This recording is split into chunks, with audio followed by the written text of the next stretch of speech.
બધા ટટ્ટાર બેસી પરમપિતા પરમાત્માનું નિજ નામ ઓમ ઊંડો શ્વાસ લઈ 3 વાર ઓમકાર ધ્વનિ કરીએ. ઓ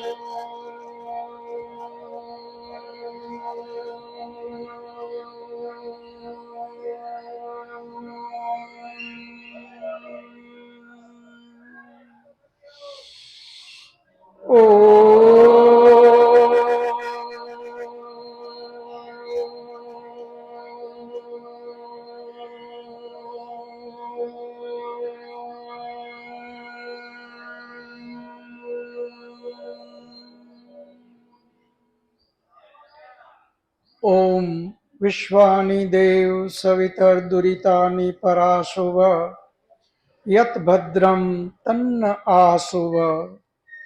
હે પરમ કૃપાળુ પરમાત્મા, હે દયાળુ, તું એવી કૃપા કર, મારી અંદર રહેલા દુર્ગુણ, દુર્વ્યસન, વિકાર એ બધા જ મારાથી કોસો દૂર થઈ જાય અને જેનાથી મારું કલ્યાણ થાય, જેનાથી મારી આત્મિક ઉન્નતિ થાય એવા સદ્ગુણોથી તું મને ભરી દે. સૃષ્ટિ સંવત 1,96,53,126 વર્ષ, વિક્રમ સંવત 2082, કારતક વદ 12, દિનાંક 16/11/2025, રવિવાર. વૈદિક મહાસભા દ્વારા વેદ અધ્યયન કરવા માટેનું આ 62મી કક્ષા, જેમાં આપ સૌ વેદ પીપાસુ ભાઈઓ તથા બહેનોનું હાર્દિક સ્વાગત છે. આપણે 61 કક્ષા પૂરી કરી. આ 62મી કક્ષા છે. 61મી કક્ષામાં આપણે તપ અને બ્રહ્મચર્ય આ 2 શબ્દો, જેમાં તપ વિશે ઘણી બધી વિશ્લેષણ કર્યું, ઘણું ચિંતન કર્યું, ઘણું બધું મીમાંસા કરી અને તપ શબ્દને જાણ્યો. બ્રહ્મચર્ય શબ્દ ચાલુ છે. ત્યાર પછી આવશે ત્રીજો શબ્દ દમ અને ચોથો કર્મ. બ્રહ્મચર્ય ની શરૂઆત કરતા પહેલા તપની વ્યાખ્યા માત્ર કરી લઈએ, જેથી નવા કોઈ આવ્યા હોય તો ખ્યાલ રહે. તપ શબ્દનો અર્થ આપણા વેદ અને ઉપનિષદનો ઋષિ કહે છે, આત્મિક ઉન્નતિ માટે, મોક્ષની પ્રાપ્તિ માટે, જ્ઞાન લેવા માટે, સત્ય વિદ્યા લેવા માટે, વેદ જ્ઞાન લેવા માટે જે કાંઈ કાર્ય કરીએ અને એમાં જે કાંઈ શારીરિક વિડંબણાઓને સહન કરવી પડે એને તપ કહેવાય. આપણે તપ શબ્દ દરેક જગ્યાએ લગાવીએ, જ્યાં જ્યાં તપ શબ્દ લગાવીએ ત્યાં એનો ઉદ્દેશ્યને અવશ્ય જાણીએ. આ કાર્ય કરીએ છીએ અને જે યાતનાઓ આપણે સહન કરીએ છીએ એ ઈશ્વર પ્રાપ્તિ માટેના રસ્તા માટે આપણે છે કે ભૂલથી માગેલું સાંસારિક છે, આ કાર્ય પૂર્ણ થઈ જાય, હે ભગવાન મને આટલા રૂપિયાનો ફાયદો થઈ જાય, મારું આ કામ થઈ જાય એટલે હાલીને તારે સ્થાને આવું અને ઉઘાડે પગે જાય અને સહન કરે, એ સાંસારિક માંગણીઓ છે. એમાં પણ આપણે ભૂલથી તપ શબ્દ લગાવીએ છીએ. ત્યાં તપ શબ્દ લાગે નહીં. તપ શબ્દ માત્ર ઈશ્વર પ્રાપ્તિ માટે, આધ્યાત્મિક ઉન્નતિ માટે, મોક્ષની પ્રાપ્તિ માટે જે કાંઈ આપણે કરવું પડે અને એમાં જે સહન કરવું પડે એને તપ કીધું. હવે શબ્દ આવ્યો બ્રહ્મચર્ય.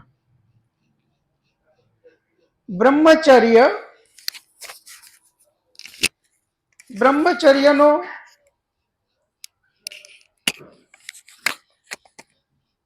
શાબ્દિક અર્થ છે બ્રહ્મ એક શબ્દ છે અને ચર્ય બીજો શબ્દ છે. બ્રહ્મ યાની પરમાત્મા, ચર્ય ચરતી. ચરતીનો મતલબ વિચરણ કરવું.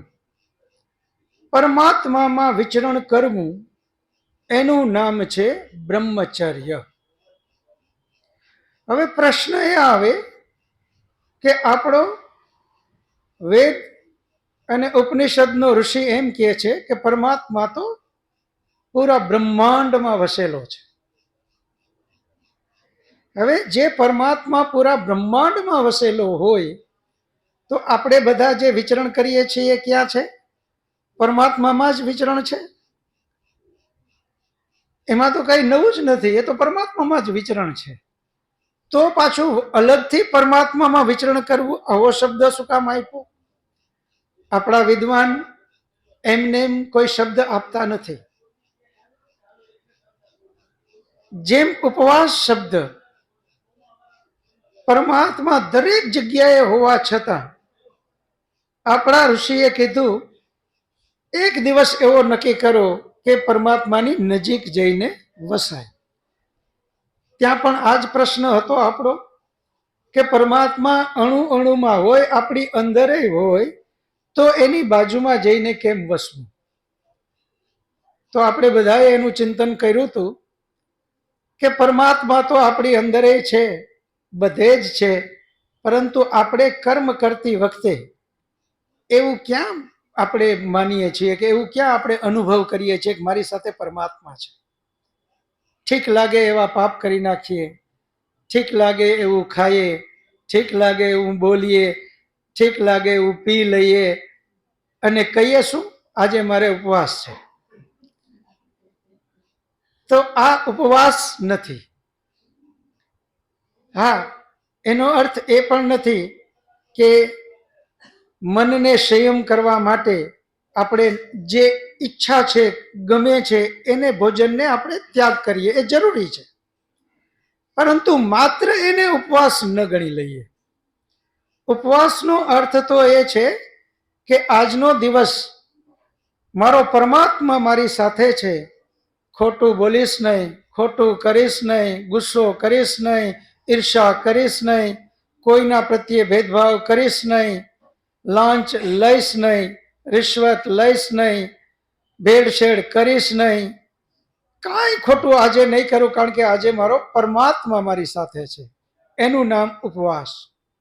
એ જ રીતે અહીંયા પૂરા બ્રહ્માંડમાં પરમાત્મા રહેલો છે, વસેલો છે, છતાં વિદ્વાનોએ બ્રહ્મચર્ય શબ્દ આપ્યો. પરમાત્મામાં વિચરણ કરો. બ્રહ્મચર્ય શબ્દનો અર્થ જ એ છે બ્રહ્મમાં વિચરણ. તો બ્રહ્મની બારે તો આપણે વિચરણ કરી જ ન શકીએ ઈચ્છીએ તો પણ, કારણ કે પરમાત્મા બધે વસેલો છે. છતાં વેદમાં પરમાત્મા પોતે અને ઉપનિષદનો ઋષિ કહે કે પરમાત્મામાં વિચરણ કરો, બ્રહ્મમાં વિચરણ કરો. એનો અર્થ જ એ છે જે તપ બાહ્ય છે જેટલા દ્વંદ્વોને સહન કરવું એનું નામ તપ. ભૂખ, પ્યાસ, ઠંડી, ગરમી, ટાઢ, તડકો, માન, અપમાન, આ બધું જે બહારનું સહન કરવાનું છે, ભૂખ, પ્યાસ, આ બધું જ સહન કરવું પડે, એનું નામ તપ, બહારનું બધું. જ્યારે બ્રહ્મચર્ય જે છે એ આંતરિક શુદ્ધિકરણ માટે છે. મન ઉપરનો સંયમ, એનું નામ છે બ્રહ્મચર્ય. જેમ પરમાત્માનામાં વિચરણ કરવું, બ્રહ્મમાં વિચરણ કરવું, એનો અર્થ આપણે મન દ્વારા બે વિચાર કાયમી કરી શકીએ, એક તો સારો અને બીજો ખરાબ. અહીંયા જ્યારે જ્યારે આપણે બીજા વિચારમાં જઈએ છીએ, ખરાબમાં, ત્યારે ત્યારે સમજવું કે આપણે બ્રહ્મમાં વિચરણ નથી કરતા. ત્યારે આપણે બ્રહ્મની બારે વિચરણ કરવા માંડ્યા, યાની એની આજ્ઞાની વિરુદ્ધ વિચરણ કરવા માંડ્યા. બ્રહ્મની આજ્ઞાની વિરુદ્ધ વિચરણ કરવું એ બ્રહ્મચર્ય નથી. બ્રહ્મની આજ્ઞા મુજબ વિચરણ કરવું એનું નામ છે બ્રહ્મચર્ય. આંખનું બ્રહ્મચર્ય. આંખથી હંમેશા એવું જ જોવો જે પરમાત્માએ આજ્ઞા કરી છે વેદમાં. કાન દ્વારા એવું જ સાંભળીએ જે પરમાત્માએ આજ્ઞા કરી છે. આ હાથ દ્વારા એવા જ કર્મ કરીએ, આ પગ એવી જગ્યાએ જ જાય જ્યાં વેદમાં પરમાત્માએ આજ્ઞા કરી છે. પરમાત્માની આજ્ઞા મુજબ જે ઇન્દ્રિયો ઉપર સંયમ રાખવો એનું નામ છે બ્રહ્મચર્ય. જ્ઞાનેન્દ્રિયો, એના ઉપર જો સંયમ હશે તો કર્મેન્દ્રિયો એવા જ કર્મ કરશે. અને જ્ઞાનેન્દ્રિયો ઉપર સર્વાધિક સત્તા જે કોઈ હોય તો એ છે મનની. તે મન ઉપર સંયમ, મનને પરમાત્મામાં લગાવવો. જે કાંઈ કર્મ કરીએ છીએ હંમેશા આપણી સામે પરમાત્મા રહીએ. દુકાનની અંદરમાં હું ધંધો કરું છું, પરંતુ ધ્યાન મારું પરમાત્મામાં છે. હું ક્યારેય ખોટું ન કરું, ભેળસેળ ન કરું, કોઈની સાથે છેતરપિંડી ન કરું, પૂરેપૂરું વચનનું પાલન કરવા માટે હંમેશા કટિબદ્ધ રહું. આ છે મારું ધંધાનું બ્રહ્મચર્ય. એ જ રીતે નોકરીમાં પણ સરકાર આપણને જે કાંઈ મહેનત કરીએ છીએ એનું ફળ આપે જ છે, મહેનતાણું આપે જ છે. એના સિવાય જ્યાં જ્યાં આપણે ગલત રસ્તેથી લાંચ, ગલત રસ્તેથી સતત નજર પૈસામાં, આ બ્રહ્મચર્ય નથી. બ્રહ્મચર્યનો અર્થ જ જ્યાં છીએ ત્યાં આપણા મન ઉપર સંપૂર્ણ સંયમ. બ્રહ્મં ચરયતિ ઇતિ બ્રહ્મચર્ય. પરમાત્મામાં જ હંમેશા ધ્યાન. જે કાંઈ કર્મ કરીએ છીએ એની પાછળ માત્ર ઉદ્દેશ્ય પરમાત્મા. જીવન નિર્વાહ માટે કર્મ તો કરવા જ પડશે, પરંતુ એવા જ માત્ર કર્મ જે પરમાત્માની આજ્ઞા અનુરૂપ છે, અનુસાર છે. પરમાત્માની આજ્ઞાની વિરુદ્ધ એક પણ કર્મ આપણે કરીએ નહીં. આ છે બ્રહ્મચર્ય. તપ, બાહ્ય દ્વંદ્વોને સહન કરવા. બ્રહ્મચર્ય, આંતરિક ઇન્દ્રિયો ઉપરનો સંયમ. અને એ બંનેનું મિશ્રણ તપ પણ છે જીવનમાં અને બ્રહ્મચર્ય પણ છે જીવનમાં. આ બંનેનું મિશ્રણ એનું નામ છે દમ. દમ.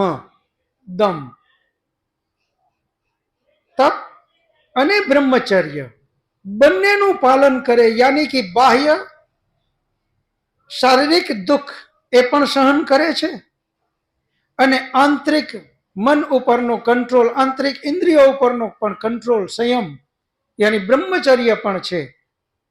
આ બંને જેના જીવનમાં છે એના માટે દમ શબ્દ વાપરો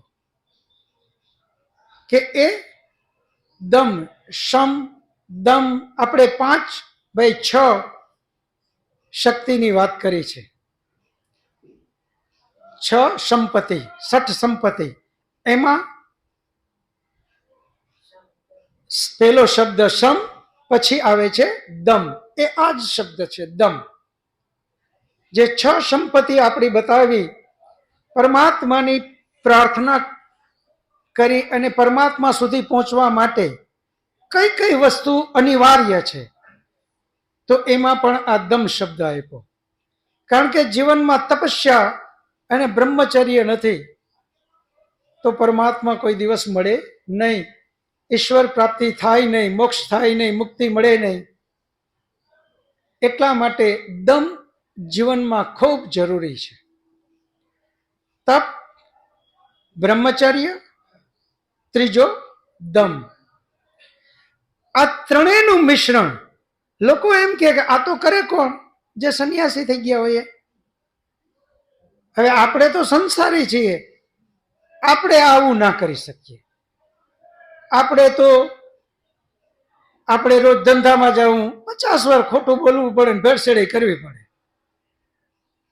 નોકરીમાં ગયા, ધ્યાન જ પેલા એ છે પગાર કેટલો મળે એ નહીં, ટેબલ નીચેથી કેટલા મળે, પગાર ભલે 5,000 જ હોય એ ચાલશે, બાકી કેટલા મળે છે ધ્યાન જ ત્યાં છે. અને એ ન તપ કરી શકે ને બ્રહ્મચર્યમાંથી રહી શકે. જ્યાં તપ અને બ્રહ્મચર્ય નથી ત્યાં દમનો પ્રશ્ન નથી. પરંતુ પરમપિતા પરમાત્મા વેદમાં અને વેદનો ઋષિ, ઉપનિષદનો ઋષિ તો આપણા માટે આ વાત કરે છે કે હે સંસારી લોકો, આ ત્રણેયનું મિશ્રણ તમારા જીવનમાં બરાબર પ્રસ્થાપિત કરો. અને પછી તમે છેલ્લો શબ્દ આવ્યો કર્મ. જ્યાં પણ આપણે કર્મ કરીએ છીએ, જે કોઈ બિઝનેસમાં, ખેતીવાડી કરે, તમે જુઓ ખેતીવાડીમાં પણ આજે કેટલી હદ સુધી આપણે લોકો પૈસાને જ પ્રાધાન્યતા આપી દીધું. કોઈ પણ વ્યક્તિ પૈસાના પ્રાધાન્યતામાં સાવ આંધળો થયો. જેવી તેવી દવાઓ ખૂબ ઉપયોગ કરે. આપણે બધાએ છાપાઓમાં, ન્યૂઝમાં પણ વાંચેલું છે, કેશોદની બાજુમાં કોઈ ગામડું છે જ્યાં શાકભાજી મબલક પ્રમાણમાં ઉત્પન્ન થાય છે માત્ર દવાથી. પરિણામ એ આવ્યું કે એ શાકભાજી માત્ર વેચવા માટે જ નથી કરતા, એ જ શાકભાજી પોતાના ઘરમાં ખાય છે. આજે એ ગામમાં, ગામનું નામ હું ભૂલી ગયો, એક ઘરમાંથી મોટા ભાગના સભ્યોને કેન્સર થયા. મોટા ભાગના લોકો કેન્સરથી, આખું ગામ કેન્સરથી પીડાય છે. કેશોદની બાજુમાં જ કોઈ ગામડું છે. એ લોકોએ બધાએ વિચાર્યું કે ભાઈ આવું કેમ આખું ગામ આમ. પછી એનું એ લોકોએ ચિંતન મનન કર્યું, પરીક્ષણ કર્યું, તો ખ્યાલ આવ્યો કે આપણે જે આ ભરપૂર દવાઓ વાપરીએ છીએ અને એ જ આપણા ઘરમાં ખાઈએ છીએ, આ એનું પરિણામ છે. એ બધાએ આજે પ્રતિજ્ઞા કરી કે આજથી અમે અમારા ગામમાં એક પણ આવી રાસાયણિક દવા ઉપયોગ નહીં કરીએ. એ જ વસ્તુ આપણે આપણા ધંધામાં કરીએ છીએ, ભેળસેળ કરીએ છીએ અને આપણે એમ માનીએ છીએ કે આપણે ક્યાં આપણું ભેળસેળ વાળું ખાઈએ છીએ. બીજોય ભેળસેળ કરે છે, એ એમ જ માને છે કે આપણું તો ભેળસેળ કરેલું આપણે ક્યાં ખાઈએ, આપણે તો મહેશભાઈની દુકાનમાંથી લઈ આવીએ. મહેશભાઈ એમ વિચારે કે આપણે ક્યાં ખાઈએ, આપણે સતીશભાઈની દુકાનમાંથી લઈ આવીએ. આમ બધા જ ભેળસેળ વાળું ખાય છે. ત્યાં સુધી કે બાળકોના દૂધમાં ભેળસેળ, ઘીમાં ભેળસેળ, બિસ્કીટોમાં ભેળસેળ, દરેક વસ્તુ હોટલોમાં ખાવા જાવ તો પનીરમાં ભેળસેળ, ચીઝમાં ભેળસેળ, બટરમાં ભેળસેળ, એમાં તો ભેળસેળ ઉપરાંત ટેસ્ટ માટે કેમિકલો નાખવા. પરિણામે આજે આપણે બધા જ દુઃખી છીએ. ઉપનિષદનો ઋષિ કહે છે તપસ્યા કરો, બ્રહ્મચર્યને જીવનના આચરણમાં લ્યો, એ બંનેનું મિશ્રણ સતત, અને પછી એને કર્મમાં પરિણમિત કરો. કર્મ એને જ કીધું છે. તમે જો રામાયણનું એક મહાન ઉદાહરણ છે. એક રાજ્યના રાજા નક્કી થઈ ગયા કે આવતીકાલે રામને રાજ્ય તિલક મળશે. હવે એ રાજાને રાજ મળવાનું છે એવું નક્કી થઈ ગયું. આ કોઈ સામાન્ય નિર્ણય નથી. રાજ્યાભિષેક ખાલી ઘર ઘરમાં જ હોતો નથી. રાજ્યાભિષેક તો પૂરા વિશ્વને બોલાવી, એના જેટલા હોય એને બોલાવી અને એની વચ્ચે રાજ્યાભિષેક થતો હોય છે. આવડો મોટો નિર્ણય, અને એમની એક રાજ્યની જ દાસી, એમણે એ નિર્ણય બદલાવી નાખ્યો. અને તુલસીદાસજીએ રામાયણમાં એના માટે શબ્દ વાપર્યો મંદમતી મંથરા, મંદમતી કૈકેયી. હવે જે આવડો મોટો રાજ્યનો નિર્ણય બદલાવી શકે એને મંદમતી કઈ રીતે કહેવાય? એને તો કેટલી બુદ્ધિ મારી હશે. એની પાસે બુદ્ધિનો તો કોઈ બાકી નહીં હોય. આંખ એનો જબરજસ્ત હશે. પરંતુ આપણા વિદ્વાન કહે છે મંદમતી. જે બુદ્ધિ ધર્મને વિપરીત ચાલે એને આપણામાં બુદ્ધિ નથી કીધી. એ જ રીતે કર્મ માટે, જે કર્મ વેદ આજ્ઞા મુજબ, ઉપનિષદના ઋષિની આજ્ઞા મુજબ જે કાંઈ કર્મ કરીએ એને જ માત્ર કર્મ કહેવાય. બાકીનું આપણે જે કરીએ છીએ એ બધા જ કુકર્મો છે. એની શબ્દની આગળ કુ શબ્દ લાગી ગયો. કુકર્મ છે, એ કર્મ નથી. કર્મ એને જ કહેવાય જે આપણને પણ અંદરથી અવાજ ઉઠે કે વાહ કર, વાહ કર. જ્યારે એવો અવાજ ઉઠે ત્યારે સમજવું કે કર્મનો વિચાર આવ્યો ને પરમાત્માએ એના કર્મનું ફળ આપવાનું ચાલુ કરી દીધું. જ્યારે કુકર્મનો ઈચ્છા થઈ, વિચાર જ આવ્યો, તરત જ પરમાત્માનો દંડ શરૂ થયો. તરત જ એણે કીધું અંદરથી રોકાઈ જા, આ ન કર, ભાઈ લજ્જા, કોઈ જોઈ જશે. આ જે અંદરથી અવાજ ઉઠે છે એ પરમાત્માનો દંડ જ છે. અને જ્યાં સારો ઈચ્છા જાગી, સારો વિચાર આવ્યો, પરમાત્મા અંદરથી પ્રોત્સાહન આપે છે. આ પણ એના જ કર્મ સિદ્ધાંતનું જ ફળ છે. તો આ ત્રણેય વસ્તુનું મિશ્રણ કરી અને જ આપણે જે કર્મ કરીએ છીએ એને જ માત્ર કર્મ ગણવું. બાકીના બધા જ કુકર્મ છે, એ કર્મ નથી. એનો અર્થ ધંધો ન કરવો, નોકરી ન કરવી, આવું ક્યારેય નથી. ધંધો કરીએ, પૈસોય કમાઈએ, એના વગર જીવન નિર્વાહ નહીં ચાલે. પરંતુ પરમાત્માને સાક્ષી રાખી કોઈ પણ જાતના ભેળસેળ વગર ધંધો કરીએ. જ્યાં જરૂર પડે, લાગે કે આની પાસે તો બિલકુલ પૈસા નથી, આપણને ખબર છે, ત્યાં એવી થોડી ઉદારતા પણ વાપરી દઈએ કે એમને પણ ખબર ન પડે કે આમણે તો મને વધારે આપી દીધું. આ ધંધાનો જ એક પ્રકાર, પરંતુ પરમાત્માને સાક્ષી રાખીને. પેલું બધું જ મેળવા પછી મનને શાંતિ નહીં મળે, આનંદ નહીં મળે, સંતોષ નહીં મળે.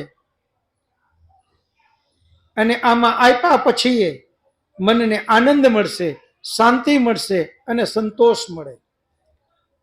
પરમાત્માએ મનુષ્યનો જન્મ આ ત્રણ વસ્તુની પ્રાપ્તિ માટે જ આપ્યો છે: આનંદ, શાંતિ અને સંતોષ. આપણે બધા જ એના માટે જ દોડાદોડી કરીએ છીએ, પરંતુ રસ્તો ગલત પકડાઈ જાય છે. ગલત રસ્તાથી જ્યાં જ્યાં આપણે જે આને મેળવવાની વાત કરીએ એમ એમ આપણને અશાંતિ, અસંતોષ અને પીડા એના સિવાય કાંઈ જ મળે નહીં. કર્મ આપણે જે કરીએ છીએ એ એક પરમાત્મા જાણે છે અને બીજું આપણે પોતે જાણીએ છીએ. જ્યારે પણ આંખ બંધ કરી અને ઈશ્વરની સામે બેઠા, તરત જ આપણું કર્મની રીલ આપણા મગજની અંદરમાં ચાલુ થાય. એ આપણને ન આનંદ આપે, ન શાંતિ આપે, ન સંતોષ આપે.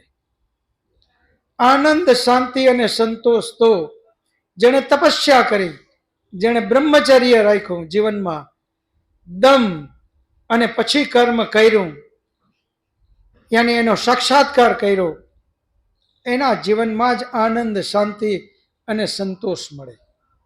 આપણે બધા વેદ અને ઉપનિષદના ઉપાસક છે. તમે જોજો, આનંદ, શાંતિ અને સંતોષ. મને ઘણા ફોન આવે કે સુરેશભાઈ, મેં આજે 15 લોકોને ફોન કર્યા છે. એનો મને આનંદ એના ફોનમાં, એના અવાજમાં પણ દેખાતો હોય કે આજ મેં 15 જણાને ફોન કર્યા છે કે આવતીકાલ માટે વેદ કક્ષામાં તમારે આવવાનું છે. જ્યારે જ્યારે આપણે સારા કર્મ કરીએ ત્યારે ત્યારે અંદરથી આપણે પ્રોત્સાહન થાય, કોઈને બતાવવાની ઈચ્છા થાય, કોઈને કહેવાની ઈચ્છા થાય. જ્યારે જ્યારે કુકર્મ થયા એને છુપું રાખવાની ઈચ્છા થાય.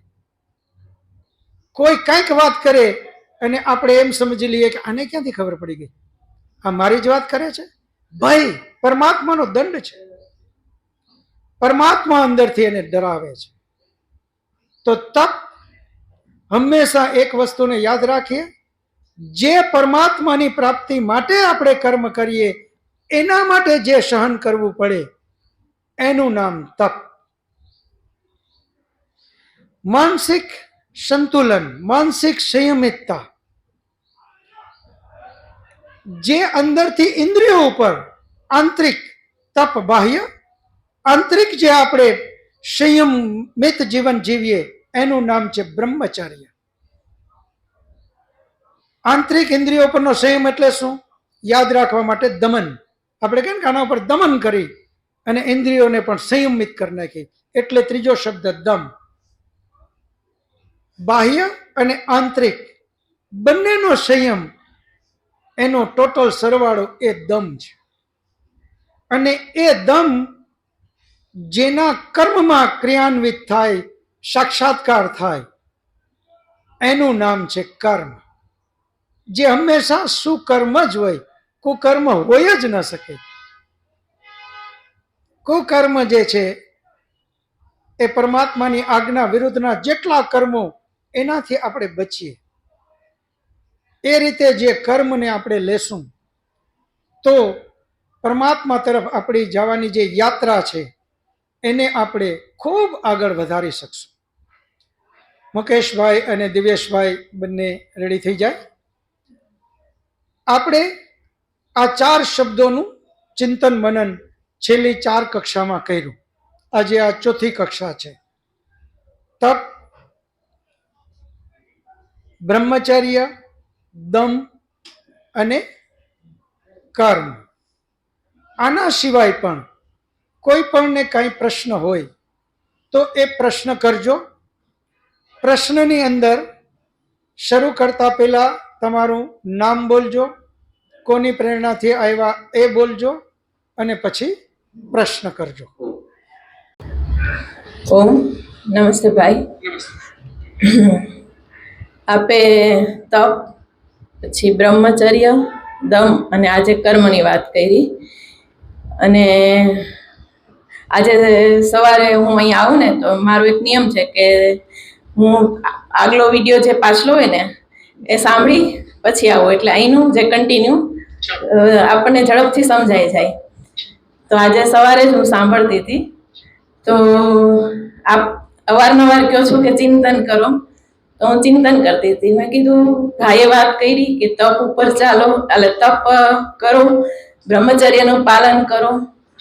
તો મને વિચાર આવ્યો કે વાત સાચી છે કે બાહ્ય તપ અને આંતરિક ઇન્દ્રિયો એટલે બ્રહ્મચર્ય ઉપર તો ચાલવું કઈ રીતે? થિયરી તો સમજમાં આવી, તો ચાલવું કઈ રીતે? તો વળી અંદરથી વિચાર આવ્યો કે તો એના માટે ગુરુ ભગવંતો પાસે જઈ અને સત્સંગ કરવો. એટલે સત્સંગના માધ્યમથી આપણને આ વસ્તુ ઉપર ચાલવાની પ્રેરણા મળે. કેવી રીતે? તો કે આપણને વિવેક પ્રાપ્ત થાય કે સત્ય શું છે, અસત્ય શું છે, સારું શું છે, અને મારા જીવનમાં હું ક્યાં જઈ રહી છું, મારે ક્યાં જવું જોઈએ. એટલે એ બધું આપણને સમજાશે તો આપણે ઇન્દ્રિયો ઉપર નિયંત્રણ કરી શકશું અને બ્રહ્મચર્યનું પાલન કરી શકશું. એટલે આપે પણ મને કીધું હતું બેન બ્રહ્મચર્ય વિશે તમે શું સમજી શકો છો એ કહેજો. તો આજે સવારનું મારું આ ચિંતન હતું કે બ્રહ્મચર્ય ઉપર ચાલવું હોય તો જીવનમાં સત્સંગ જરૂરી છે, સાચું જ્ઞાન પ્રાપ્ત કરવું જરૂરી છે. અને એ બંને કરશું તો આપણને લક્ષ્ય સમજાશે કે મારે ક્યાં જવું જોઈએ, હું જઈ રહી છું નહીં, મારે જવું ક્યાં જોઈએ એ સમજાશે. તો આપણે દમન કરી શકશું કે ના, મારે આ વસ્તુ નથી જ કરવી, અને તો જ હું મારા કર્મોમાં પરિવર્તન લઈ આવીશ. આ તમે મને જે વાત કરી તેનું આ મેં ચિંતન આપની સમક્ષ રજૂ કર્યું. બેનની વાત એ છે કે તપ અને બ્રહ્મચર્ય આ બધાનું પાલન આપણે કઈ રીતે કરી શકશું? તો એ પાલન વિદ્વાનો પાસેથી જ્ઞાન લઈ અને એ જ્ઞાનને આપણે, તમે બધા જ વિચારો કે એક અંતિમ જે પગથિયું છે એ ખૂબ અગત્યનું છે. બધું જ હોય પરંતુ એનું જીવનમાં આચરણ નથી તો આ બધું જ નકામ. અને એ આચરણમાં લઈ આવવા માટે સતત ચિંતન મનન, સતત વિદ્વાનો પાસેથી જ્ઞાન આ ખૂબ જરૂરી છે. નહીતર આ જે કાંઈ વિડંબણાઓ છે એમાં ફરી આપણે ઘેરાઈ જાશું અને ફરી પાછા એ તરફ આકર્ષિત થઈ અને ચાલવા માંડશું. આપણે એક ઉદાહરણ વારે વારે લઈએ છીએ. મોટો ટાંકો, એની અંદરમાં ગંગાની એક પાઇપલાઇન, બીજી 99 પાઇપલાઇન કચરાઓની, નીચે એક નળ ચાલુ કરી અને આપણે ઈચ્છીએ કે આમાં તો ગંગાજીનું પાણી આવે, એ શક્ય નથી. કારણ કે ગંગાજીની પાઇપલાઇન તો એક જ છે. બાકીની જે પાઇપલાઇનો તો 99 તો કચરાની છે, ગટરની છે, કેમિકલની છે, ફેક્ટરીઓની છે, અલગ અલગ આપણે બધું જ એમાં નાખીએ છીએ તો નીચે કચરો જ આવે. તો જે 99 પાઇપલાઇન અને આ એક પાઇપલાઇન, આ આપણા માટે બહુ સરસ કોઈ વિદ્વાને ઉદાહરણ દીધું છે. આ આપણને ખૂબ સરસ સેટ થાય. આપણી પણ એ જ દશા છે, કદાચ એનાથી વધારે વિપરીત અને ખરાબ દશા આપણી છે. આપણામાં પણ એક પાઇપલાઇન આ સારી વસ્તુની આવે છે, જ્યારે 99 તો કચરાની જ છે.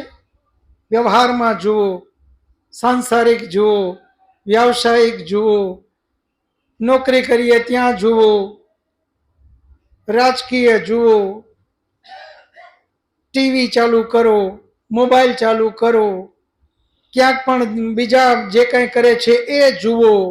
જ્યાં દ્રષ્ટિ કરો ત્યાં કચરો કચરો કચરો ને કચરો જ ઠલવાય છે. હવે આપણે અપેક્ષા કરીએ કે આપણે તો એકવાર આ સાંભળી લીધું ને આપણું કલ્યાણ થઈ જશે. આ શક્ય નથી. કારણ કે એક લાઈન તો છે પરંતુ 99 લાઈન જે 99 લાઈનને એક લાઈન કરતા કરતા બંધ કરવી પડશે, અને જે એક લાઈન છે એને વધારતા વધારતા આગળ લઈ જવી પડશે, તો જ આપણે બચી શકશું. સતત ચિંતન મનન કરીએ. જ્યાંથી સારી લાઈન આપણામાં આવી છે એ લાઈનનું સતત ચિંતન મનન, અને બાકી જે કચરો ઠલવાય છે એના વાલ એક કરતા કરતા બંધ કરતા જાય. અને એ ત્યારે જ શક્ય છે જ્યારે આપણે આવા સત્સંગોમાં ખૂબ જઈએ, વિદ્વાનો પાસે ખૂબ જઈએ.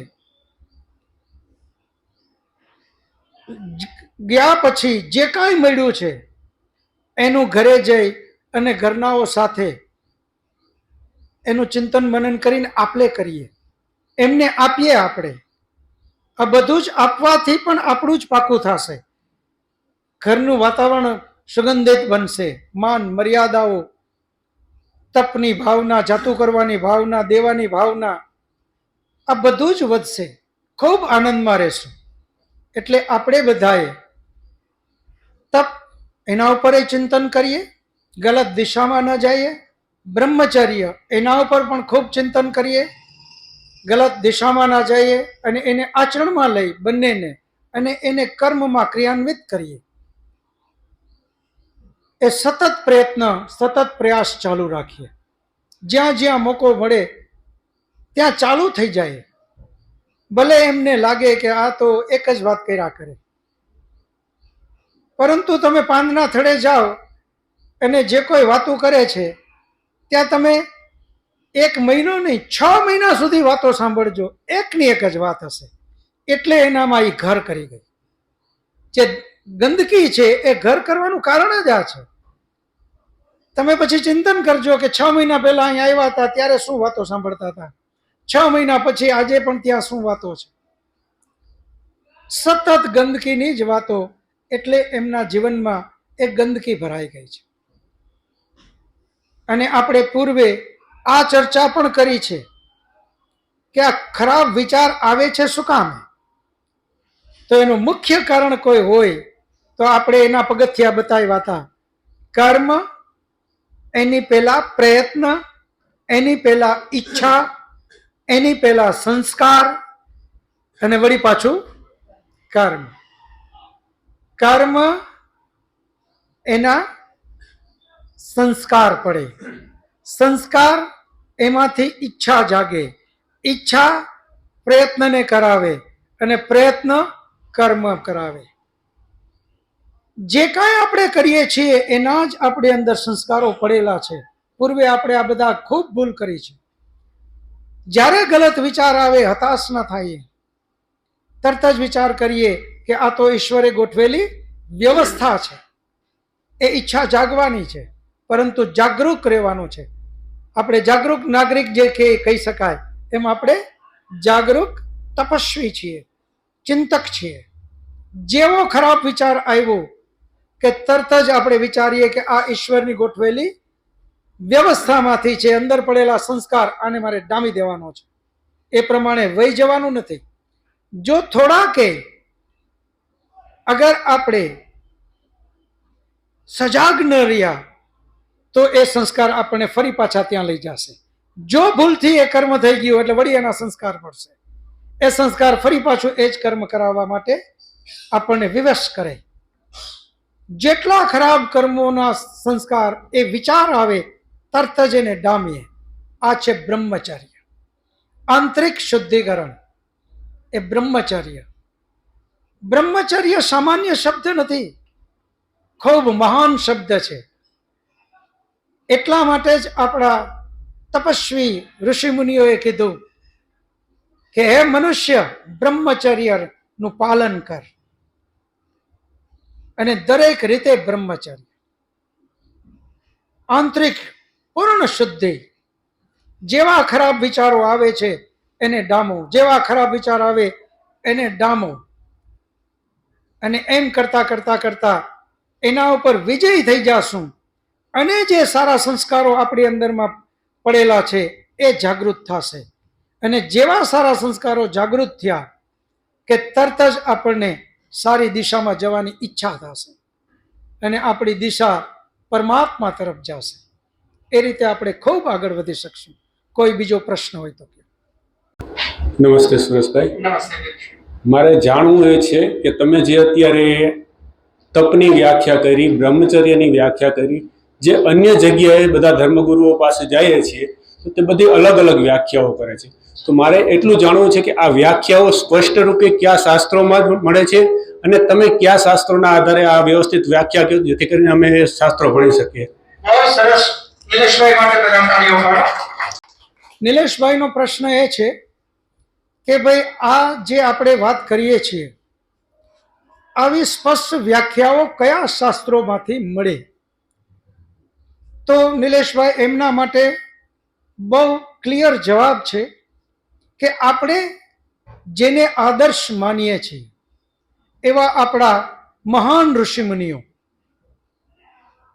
જેમના શાસ્ત્રો, જેમ કે આપણા મહાન ઋષિ પતંજલિ, કપિલ, કણાદ, ગૌતમ, જૈમિની, વ્યાસ, એ છ ઋષિમુનિઓએ ચારે ચાર વેદનું અધ્યયન કરી અને આપણને 6 દર્શન શાસ્ત્રો આપ્યા. એ 6 દર્શન શાસ્ત્રોનો અભ્યાસ આપણે કરવો જોઈએ. એ જ રીતે આપણા મહાન ઋષિમુનિઓએ મૂળ એક ઉપનિષદ ઈશાવાસ્ય, એના ઉપર બીજા 10 ઉપનિષદ આપ્યા.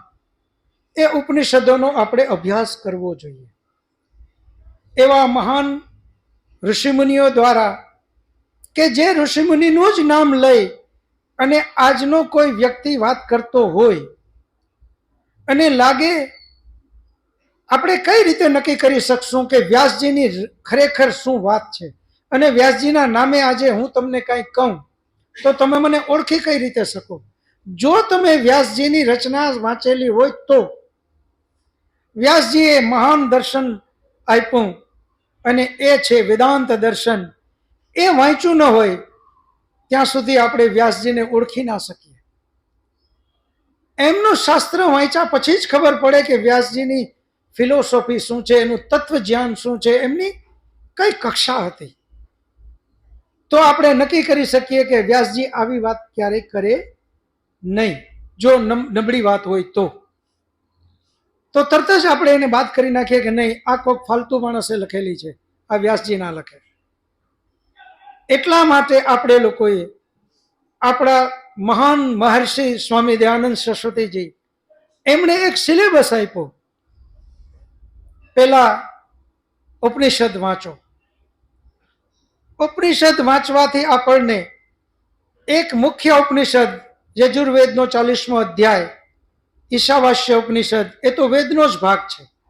બાકીના જે 10 ઉપનિષદ છે એ કથાઓના રૂપમાં આપણા ઋષિમુનિઓએ ઈશાવાસ્ય ઉપનિષદને જ સમજાવવા માટે આ બધા ઉપનિષદ બનાવ્યા. તો એ ઉપનિષદથી શરૂઆત કરવી જોઈએ. દરેકના ઘરમાં ઉપનિષદ હોવા જોઈએ. આપણી પાસે નાની નાની ચોપડીઓ છે, હવે એ બધી બહાર મૂકશું આપણે. અમુક મૂકેલી પણ છે, જેમ કે કઠોપનિષદ, ઈશાવાસ્ય ઉપનિષદ, કેનો ઉપનિષદ, નાની નાની પુસ્તિકાઓ છે અને ગુજરાતીમાં જ છે. એને વાંચીએ એટલે આપણને ખબર પડશે કે આપણો ગ્રંથ કેટલો મહાન છે. અને એક બીજી ખબર પડવા માટે આપણી વિશિષ્ટ વિવેક બુદ્ધિ એને સાવ આટા આમ કરીને ખોલી નાખીએ. જે આમ કરીને જેટલું બંધ કરીને ટાઈટ કરી દીધું હતું, હવે ધીમે ધીમે ખુલે છે, આગળ આગળ જાય એને વધુ વધુ ખોલતા જાય અને એકદમ વિશાળતાથી વિચારીએ કે આવું હોઈ શકે. જો એવું જ હોય તો આપણો ધર્મ આટલો મહાન હોઈ ન શકે. કારણ કે આ તો સર્વસામાન્ય બાબતો લખી છે. વર્ષો પહેલા, હું નામ નહીં આપું, એક સંપ્રદાય છે, વર્ષો પહેલાની મારા હાથમાં જ્યારે વેદની કોઈ વસ્તુ જ્ઞાન નહોતું મળ્યું, વેદના કોઈ ગ્રંથો નહોતા મળ્યા, હું ત્યારની વાત કરું છું. હું અમદાવાદ મારા એક મિત્ર એમને ઘરે ગયો. એમના ઘરની બાજુમાં જ એક બહુ મોટું મંદિર. અમે રાત્રે વોકિંગ કરતા, પહેલેથી જ ધર્મ પ્રત્યે જવા માટેની ખૂબ જિજ્ઞાસા, એટલે તરત વોક કરતા કરતા એ મંદિરમાં ગયા. તો ત્યાં ઈશાવાસ્ય ઉપનિષદ પુસ્તિકા નાની એવી જોઈ અને હું બહુ ખુશ થઈ ગયો કે અરે વાહ, ઉપનિષદના નામ તો કેટલી વાર સાંભળ્યા, આ પહેલી વાર આ પુસ્તિકા જોઈ. તરત જ મેં એ ખરીદી લીધી. ઘરે આવીને વાંચ્યું તો મને એમ થયું કે ના, આવું ઉપનિષદ ના હોય શકે. આ તો જે બધી સામાન્ય વાતો છે તો ઉપનિષદને તો બધા એમ બહુ મહાન કહીએ, તો આમાં મહાનતા જેવું તો કાંઈ છે નહીં. તરત જ મેં ફાડીને ફેંકી દીધું. આ વિશિષ્ટ વિવેક બુદ્ધિનો આપણે ઉપયોગ કરવાનો છે. જો એને મેં સત્ય માની બુદ્ધિનો ઉપયોગ ન કર્યો હોત અને સત્ય માની લીધું હોત તો હું એને જ સત્ય માનીને આગળ વધ્યો હોત અને ત્યાં રહ્યો હોત. આ જ શબ્દ જર્મનીના મહાન મેક્સ મુલરે પણ કીધું કે જો મેં વેદ ઉપનિષદો ન વાંચ્યા હોત તો હું મારી જાતને મહાન ફિલોસોફર ગણીને મરી જાત. હકીકતમાં હું ફિલોસોફર, મહાન ફિલોસોફી મારી પાસે હતી જ નહીં. એટલે આપણે સત્યને જાણવા માટે દિમાગના દરવાજા બિલકુલ ખોલી નાખીએ અને એ રીતે આપણે આ બધા જ ગ્રંથોને વાંચીએ. આનો અર્થ એવો નથી કે અમુક ગ્રંથો ન વાંચવા, એમાંય વાંચો. એને વાંચશું તો જ ખ્યાલ આવશે કે આમાં ક્યાં ક્યાં ભૂલ છે. આવું ન હોઈ શકે. એને સ્વીકારી લેવાની જરૂર નથી. આપણા ફરી પાછો કહું કે મહાન મહર્ષિ દયાનંદ સરસ્વતીજી પોતે એના ગ્રંથમાં લખે છે કે હું પણ મનુષ્ય છું, મારી પણ ભૂલ હોઈ શકે. જ્યારે તમે મારો કોઈ પણ લખેલો ગ્રંથને વાંચો, તમને એમ લાગે કે આ વેદ સંમત વાત નથી, એને તરત જ ચોકડી મારી દેજો. આ મહર્ષિની વ્યાખ્યા છે. એમણે એમ નથી કીધું કે હું આ બધું જ વેદ, ઉપનિષદ, દર્શન શાસ્ત્રો આ બધાનું ચિંતન કરીને તમને ક્રીમ આપી દઉં, હવે તમારે કાંઈ ચિંતન કરવાની જરૂર જ નથી, બુદ્ધિ મારવાની જરૂર નથી, હું કહું એ મંડો લેવા. આવી વાત એમણે ક્યારેય ન કરી. જ્યાં આવી વાત આવે છે કે હું કહું એ લઈ લ્યો, ત્યાં 10 વાર વિચાર કરો કે આ આપણને ફસાવે છે. વિદ્વાન કોઈ દિવસ આવી વાત કરે જ નહીં. મહર્ષિ એક પણ નથી. પતંજલિએ કીધું નથી, કપિલે કીધું નથી, કણાદે કીધું નથી, ગૌતમ, કોઈ પણ ઋષિનું ક્યારે એવું વાક્ય નથી કે હું જ કહું છું એ સર્વોપરી છે, હું કહું છું એ જ વેદનો સાર છે. આમ એમણે નથી કીધું. એમણે તરત જ કીધું અથ યોગાનુશાસનમ. હું જે આ યોગનું જે કાંઈ વર્ણન કરું છું, પતંજલિ ઋષિ કહે છે એ અનુક્રમણિકા એટલે આગળથી મેં લીધેલું છે વેદમાંથી. એ વેદમાંથી લઈને જ આમાં મારું કાંઈ નક્કી નાખતો નથી. આ વેદની વાત છે. અનુશાસન એટલે આગળથી, શાસન એટલે શાસ્ત્ર. આગળથી વેદમાંથી લીધેલી જે કાંઈ વાતો છે એ મેં આમાં કરી છે. હવે તમારે બીજું કાંઈ લેવાનું જ નથી, આવી વાત નથી કરતા. લઈ જવાનું તો વેદ તરફ જ એમની દિશા છે. એ વેદ તરફ આપણે લઈ જવા માંગે છે અને વેદની યાત્રા આપણે બધાએ જ કરવી જોઈએ. પરંતુ આસ્તે આસ્તે, જેમ મહર્ષિ દયાનંદ સરસ્વતીજીએ કીધું, પેલા ઉપનિષદ વાંચો, એમાં અધ્યયન કરો, 1 વાર નહીં, 2 વાર નહીં, અનેક વાર. તમને આશ્ચર્ય થશે. ઈશાવાસ્ય ઉપનિષદ ખાલી વાંચીને નહીં, વિધિવત એક એક મંત્રનો એકદમ ભાવાર્થ સમજી, શબ્દ શબ્દનો ભાવાર્થ સમજી અને એનો અર્થ સમજવા માટે ખૂબ પ્રયત્ન કર્યો. 3 મહિના મૌન રહીને પણ એનો અભ્યાસ કરું. લગભગ 101 વારથી વધારે વખત એ પૂર્ણ કર્યો છે. 101 વખતથી વધારે વાર. ત્યારે આપણે આપણા જીવનમાં એને બરાબર સમજી શકીએ. પહેલી વાર વાંચ્યું તો કાંઈ સમજાણું જ નહીં, થોડું ઘણું, કારણ કે આપણે શબ્દોથી પરિચિત નથી. એટલે આપણે શબ્દોથી પરિચિત થવું પડશે. પછી ધીમે ધીમે ધીમે ધીમે એમાં આગળ વધીએ. એના પછી બધા દર્શન શાસ્ત્રો વિદ્વાનો પાસેથી સતત સાંભળીએ. આજે પણ મેં જે તમને વાતો કરી છે, મારા મોબાઈલની અંદરમાં તમે જોશો 3 મહાન ઋષિ, એમની પાસે આજે પણ મેં વોટ્સએપ કર્યા કે આજે મારે તપ, બ્રહ્મચર્ય, દમ અને કર્મ વિશે કહેવાનું છે. તપની વાત પૂર્ણ થઈ ગઈ છે, બ્રહ્મચર્ય અને દમ વિશે મને આજે કયો. હું એ પણ પાકું કરી લઉં છું કે હું જે કાંઈ કહેવા માંગુ છું ક્યાંય ભૂલ તો નથી ને, ક્યાંય ભૂલથી એ ભૂલ નથી તમારી પાસે પીરસાઈ જતી ને. સતત જાગૃતતા રાખવી છે. એનો હમણાં જ અહીંયા બેઠા પછી પણ એક વિદ્વાનનો મને અહીંયા જવાબ આવ્યો, મેં એમનો ધન્યવાદ કરીને પછી આપની વાત ચાલુ કરી. તો આ રીતે આપણે સતત વિદ્વાનોના સંપર્કમાં રહીએ. એ વિદ્વાનો પીરસવા માટે રેડી જ બેઠા છે. આપણે લેવાની શક્તિ, આપણી લેવાની કલાને બહુ જ વિકસાવીએ. સતત એ લોકો આપણને દેવા માટે બેઠા છે. તમને જ્યારે પણ કોઈ પ્રશ્ન થાય, તમારામાંથી કોઈ પણ મને વોટ્સએપ કરવા માટે ગમે ત્યારે વોટ્સએપ કરી શકે. જેવો હું વોટ્સએપ વાંચીશ જવાબ આપવાનો પ્રયત્ન કરીશ. મને નહીં ખબર હોય તો હું વિદ્વાનને પૂછી લઈશ અને પછી તમને જવાબ આપીશ. આપણે આ વેદના જ્ઞાનને ખૂબ આગળ વધારીએ, વેદના જ્ઞાનને આપણે ખૂબ આગળ લઈ જઈએ અને સતત આનું વિસ્તરણ કેમ થાય, આપણી સાથે આપણા ઘરના મેમ્બરોને લઈ આવીએ. કારણ કે ઉદ્ધાર માત્ર આપણો જ નહીં, પરિવારનો પણ આપણે ઉદ્ધાર કરવાનો છે. કોઈ અંતિમ પ્રશ્ન હોય તો પૂછો. આજે કર્મ અને કુકર્મની વ્યાખ્યા કરી. જે વ્યક્તિ પીડિત છે અથવા તો શોષિત છે એવો કર્મચારી, એને મનની અંદરથી એવું થાય કે આ શેઠને તો મારી નાખવો જોઈએ, આ શેઠનું લૂંટી લેવું જોઈએ, તો એ આ કાર્ય કરે તો એ કર્મ થયું કહેવાય કે કુકર્મ થયું કહેવાય? ભરતભાઈ માટે તાળીઓ પાડો. બહુ સરસ પ્રશ્ન. કે જે કુકર્મ કરે છે એને મારવું અથવા તો એને નુકસાન પહોંચાડવું, એ કુકર્મ છે કે સત્કર્મ? જેણે કુકર્મ કર્યું છે એને હાનિ પહોંચાડવી, એ સત્કર્મ કે કુકર્મ? તો એ કુકર્મ જ છે. કારણ કે વેદની આજ્ઞા છે ચોરી કરવી એ પાપ છે.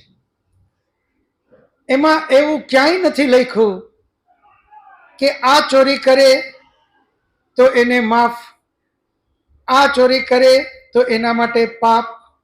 આવો કોઈ શબ્દ નથી. ક્લિયર શબ્દ છે, ચોરી કરવી એ પાપ છે. હવે વાત આવી બીજું, લૂંટી લેવું. લૂંટી લેવામાં પણ આ જ શબ્દ છે, લૂંટવું કોઈનું એ પાપ છે. હવે ત્યાં પણ એવો કોઈ શબ્દ નથી કે કોનું લૂંટી લેવો તો પુણ્ય. લૂંટવો શબ્દ જ પાપ છે, એમાં ક્યાંય પુણ્ય શબ્દ આવે નહીં. જેમણે પણ પાપ કરી, લૂંટી અને બધું ભેગું કર્યું, એમને 2 વ્યવસ્થા દંડ આપવા માટે આપણી પાસે છે. એક જે આપણો કાયદા કાનૂનની દ્રષ્ટિએ, અને બીજો પરમાત્મા. આ 2 ને સત્તા છે. એમાંનો જે પહેલો કાયદા કાનૂનની દ્રષ્ટિએ, જેમણે કોઈએ ચોરી કરી લીધી યા કોઈને લૂંટી લીધા અને એ જજ પાસે ગયો, જજને અધિકાર છે, એ અધિકાર આપણે આપેલો છે. રાજાને એ અધિકાર છે, રાજાને એ અધિકાર આપેલો છે, એ એને દંડ આપી શકે. એના સિવાય જેમને એ અધિકાર જ નથી, જેમ કે આપણે બધા, અને આપણે સ્વયં દંડ આપવાનું કરવા માંડીએ તો આપણે પણ પાપના ભાગીદારી જ બનીએ છીએ. હા, એને સહભાગી થવાનું નથી, એને પ્રોત્સાહન આપવાનું નથી, એ દ્રષ્ટિએ એનો વિરોધ કરવો જોઈએ. આપણી પાસે એની વાત આવે તો પણ આપણે વિરોધ કરવો જોઈએ કે આ કરો છો એ ઠીક નથી ભાઈ, આ વ્યાજબી નથી. એમને રોકવા માટે પૂરા પ્રયત્નો કરીએ, એનો બહિષ્કાર પણ કરીએ, એમની સાથે આપણા સંબંધો આપણે ન રાખીએ, એ પણ કરી શકીએ.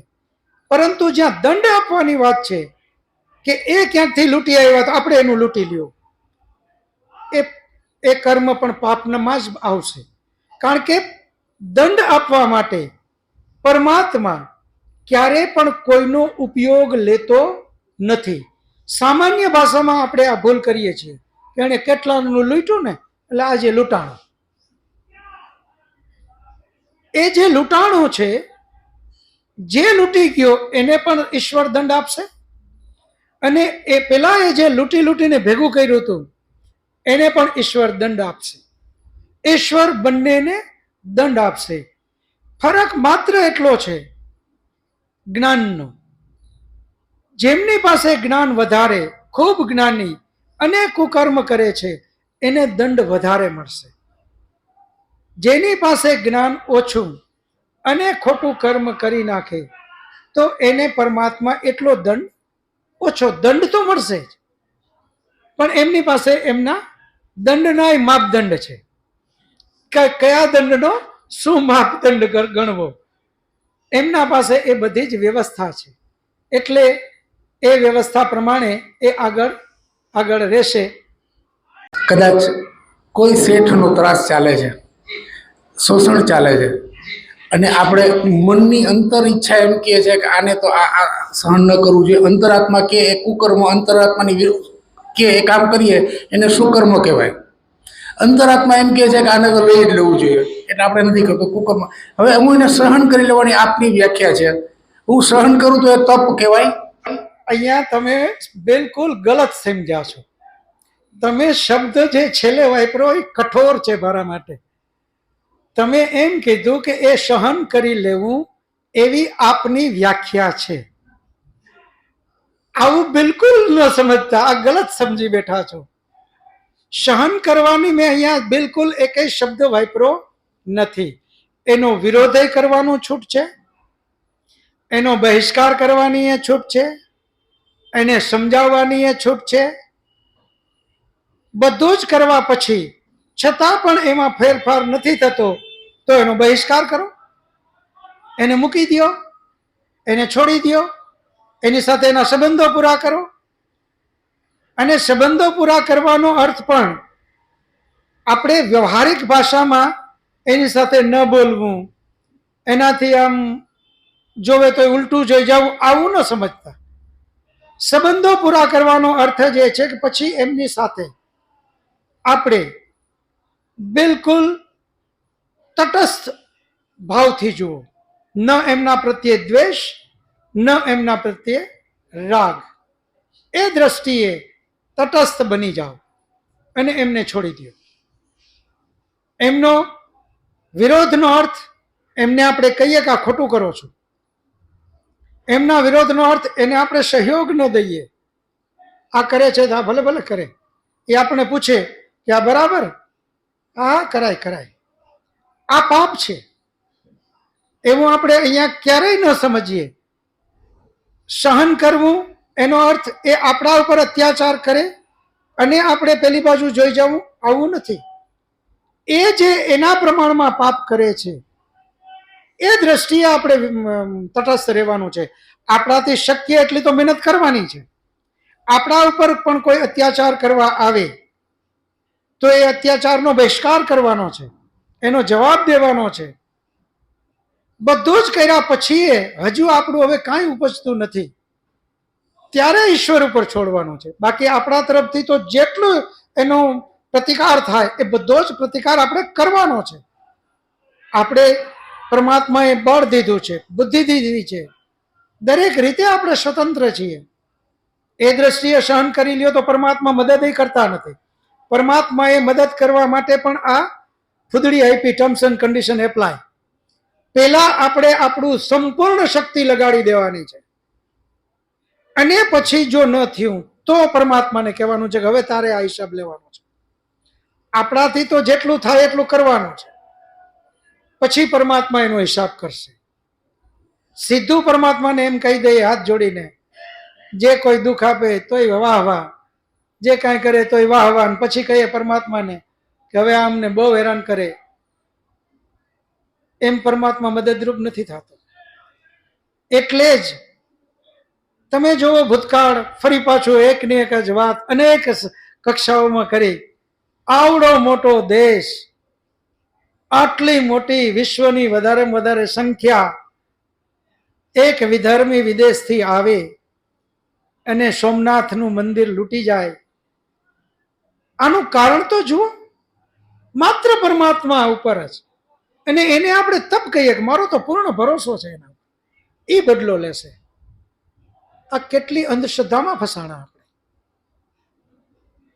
એ બદલો, મારો બદલો એ લેશે તો મારો ઈશ્વર અને એ જે વિધર્મી માંથી આવ્યો એનો ઈશ્વર જુદો? એનો પણ ઈશ્વર એ જ છે, મારો પણ ઈશ્વર એ જ છે. એનામાં સાહસ છે, વીરતા છે, શુરવીરતા છે, એટલે એ લૂંટી ગયો. આપણી આટલી મોટી પ્રજા હાથ જોડીને મંજીરા જ બગાડતી રહી, પરમાત્માએ મદદ ન કરી. આપણી સામે છે, ક્લિયર છે. આવડી મોટી પ્રજા ખાલી થોડીક જ એમાંથી નીકળી પડે તો ઓલાનો કચર ઘાણ કાઢી નાખે. અને એ જમાનો કે એને બીજા કોઈ મદદરૂપ કરવા માટે કઈ 24 કલાકમાં પાછા આવી જાય એવી તો ત્યારે કોઈ વ્યવસ્થા નહોતી. એ જમાનામાં એ આપણને લૂંટી ગયા. અને એની પહેલાનો જમાનો જુઓ, વિશ્વ ઉપર આપણું શાસન હતું. જ્યારે માત્ર મંજીરા જ વગાડવામાં વ્યસ્ત નહોતા આપણે, ઘર ઘરમાં વેદ વંચાતો હતો, ઘર ઘરમાં ઉપનિષદની વ્યાખ્યાઓ થતી હતી, ઘર ઘરની અંદરમાં દર્શન શાસ્ત્રો ઉપર ચિંતન મનન થતું હતું. એ વખતે પૂરા વિશ્વ ઉપર આપણું શાસન હતું. વિશ્વમાંથી એક પણ પ્રજાની ક્યારેય કુદ્રષ્ટિ આપણા ઉપર પડી નહીં, કારણ કે સિંહની નિંદરમાં આપણે હતા.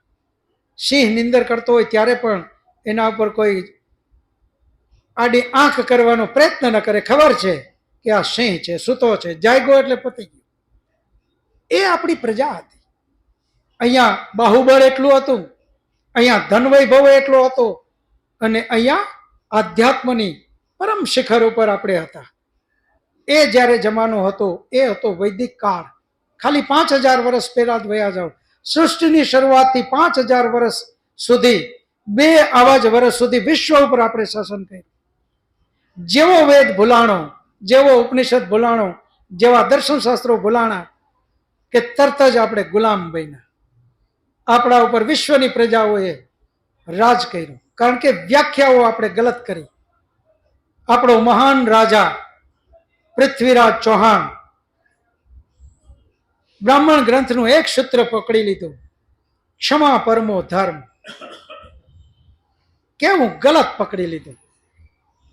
ક્ષમા પરમો ધર્મ સૂત્ર તો સાચું છે, પરંતુ કઈ જગ્યાએ ક્ષમા કરવી એણે એ ચિંતન ન કર્યું. વિધર્મી અને વિદેશી, એક આપણો રાજા એને રોકી શકે એટલો શક્તિશાળી, પરંતુ ગલત અર્થ કરીને બેઠો. શત્રુનું જીવનમાં જે રીતે આચરણ થવું જોતું હતું એ ન થયું.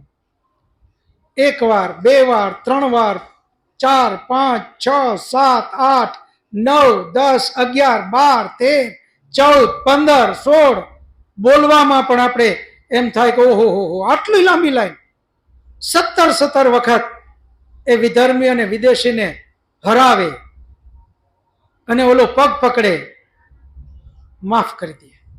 અને છેલ્લે પરિણામ એ આવ્યું કે જે રાજા એને કુચલી શકે એવો હતો, જે રાજા વિધર્મી અને વિદેશીને બરાબર રોકી શકે એવો હતો, એ જ રાજા દ્વારા આ દેશમાં વિધર્મી અને વિદેશીનું શાસન આવ્યું. આપણી મૂર્ખતા અને અણસમજ તો એ છે કે આજે પણ આપણે એ મહાન તરીકે એને લઈએ છીએ, પૃથ્વીરાજ ચૌહાણ. ખરેખર વિદેશમાં જો આવા રાજા થયા હોત તો એને જેમ દશેરામાં આપણે યાદ કરીએ છીએ રાવણને, એ રીતે યાદ થતો હોત કે જેનામાં શક્તિ હતી, રોકી શકે એમ હતા, પરંતુ એમણે ભૂલ કરી અને આ દેશ વિધર્મી અને વિદેશના હાથમાં ગયો. એના બદલે હા કોઈ એવો રાજા હોત કે જેનામાં એટલી શક્તિ નહોતી, લડતા લડતા શહીદ થઈ ગયો હોત અને પછી વિદેશી અને વિધર્મી આ દેશમાં આવ્યો હોત તો સ્વીકાર્ય. પરંતુ માત્ર આપણે ધર્મને ગલત રીતે સમજ્યા અને પરિણામે આપણે આ અવદશા, આપણી અધોગતિ થઈ. એને આપણે બરાબર બધા ચિંતન મનન કરીએ, એક એક શબ્દોનું ચિંતન કરીએ, તપ ગલત દિશામાં ન વયા જઈએ. ગઈકાલે જ પરમ દિવસે અહીંયાથી અમે રોજડ આશ્રમ જતા હતા, વચ્ચે જ કોઈ એક પાથરે, અમે બધાએ જોયું તરત જ, એક પાથરે એના ઉપર ઓલો સુવે, વળી બે ચાર જણા આગળ હતા, એ આમ લાઈનમાં પાથરી નાખે, આના ઉપરથી ઉઠી અને ઓના ઉપર સુવે, વળી હાથ લાંબા કરે, વળી એના ઉપરથી ઉઠીને ઓના ઉપર સુવે, વળી હાથ લાંબા કરે, 10-15 જેટલા એની સેવામાં આગળ આગળ પાથરતા જાય. આને આપણે તપ શબ્દ વાપર્યો છે. આ તપ નથી, આ તો આપણે આપણી જીવનની અંદરમાં કંઈ ને કંઈ મેળવવા માટે નક્કી કરેલું છે કે આ મને મળી જાય એટલે હું તમારે ત્યાં સૂતો સૂતો પગે લાગતો દંડવત કરતો કરતો આવીશ, અને એવી રીતે જાય. શબ્દને બરાબર સમજીએ, જીવનના આચરણમાં લઈએ. જે મેળવવા માટે પરમાત્માને જ માત્ર આપણો લક્ષ્ય છે, મોક્ષ માત્ર લક્ષ્ય છે, એમાં જ જે મહેનત કરીએ ને જે સહન કરવું પડે એને જ તપ ગણો. આંતરિક પરમાત્મા તરફના વેદની આજ્ઞા મુજબ જીવવા માટે જે ઇન્દ્રિયો ઉપર સંયમ કરવો પડે એને જ બ્રહ્મચર્ય ગણો. એ બંનેના જીવનના આચરણમાં અંદર લ્યો એને દમ, અને પછી એ પ્રમાણે કર્મ કરો એને કર્મ, અને એક એકને આગળ વધારતા જઈએ. અને એ રીતે આપણે જીવનમાં આજે વધારે સમય લેવાઈ ગયો, તમારી ક્ષમા યાચના કરું છું, 10 મિનિટ વધી ગઈ. આ વખતે આપણે પહેલી વાર આવ્યા છે એમનો પરિચય નહીં લઈ શકીએ, સમય બહુ વધારે થઈ ગયો. આવતી વખતે જે લોકો આવશે એમનો પાછો આપણે પરિચય પણ લેશું. શાંતિપાઠ કરી અને પ્રસાદ લઈ બધા છૂટા પડીશું. શાંતિપાઠ. ઓમ ધ્યો શાંતિરંતરિક્ષમ શાંતિ પૃથ્વી શાંતિરાપઃ શાંતિરૌષધયઃ શાંતિ વનસ્પતયઃ શાંતિર્વિશ્વે દેવા શાંતિર્બ્રહ્મ શાંતિ સર્વં શાંતિ શાંતિરેવ શાંતિ સમા શાંતિરેધિ. ઓમ શાંતિ શાંતિ શાંતિ. સર્વેભ્યો નમઃ. સબકો સાદર નમસ્તે જી. એ હાથ જોડી બધાને એકબીજાને નમસ્તે કરી લઈશું. નમસ્તે.